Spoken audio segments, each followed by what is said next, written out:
Before we start, I'd like to acknowledge the Gadigal people of the Eora Nation, the traditional owners of the land that we make this podcast, and I extend that respect to any Aboriginal and Torres Strait Islander people that are listening to this episode. Yama.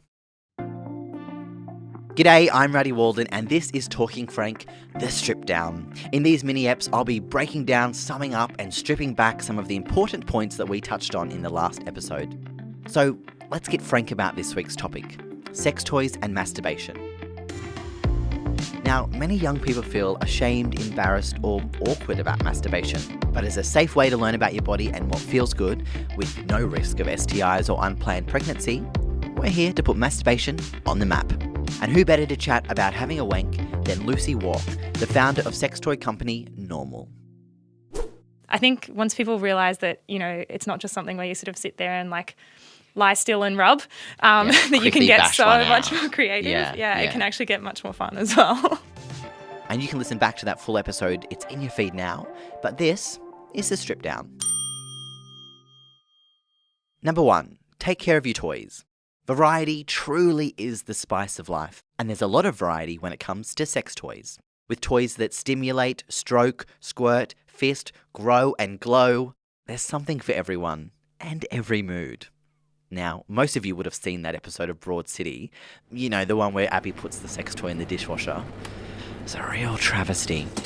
Well, you can save yourself the heartache of a destroyed dildo by taking care of your sex toys the right way.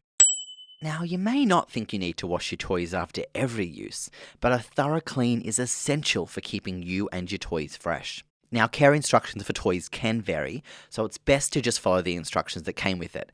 But if you are in doubt or you've lost those directions, just a warm wash in soapy water is a good bet. And if you're using sex toys with a partner or multiple partners, good evening to you, toy hygiene is even more important. When you're sharing between one another or putting it in multiple openings, such as the vagina and then the anus, you should wash the toy to help prevent infections, STIs, urinary tract infections, or even bacterial vaginosis.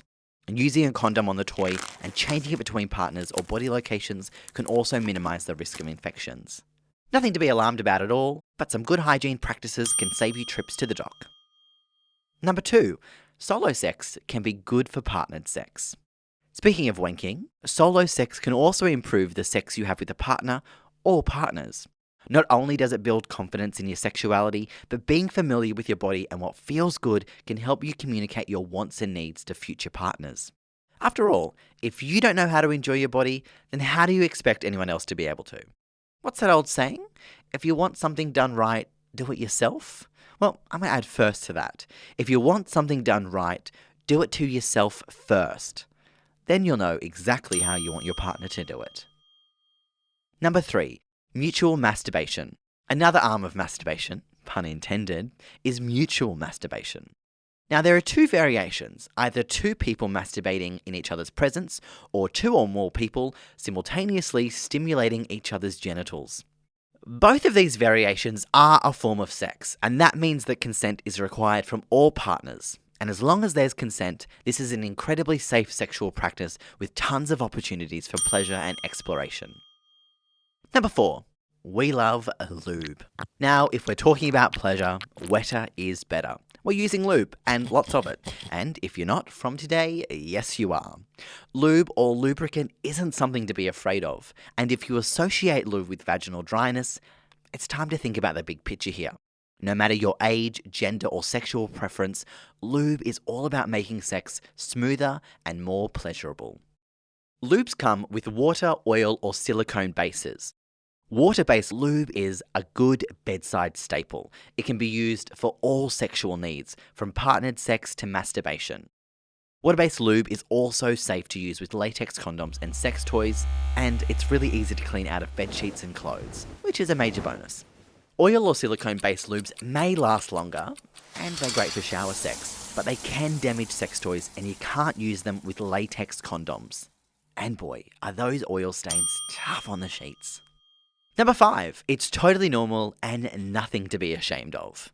So whether you're debating silicone or water, plug in or strap on, the important thing to remember is that you're doing what feels right for you.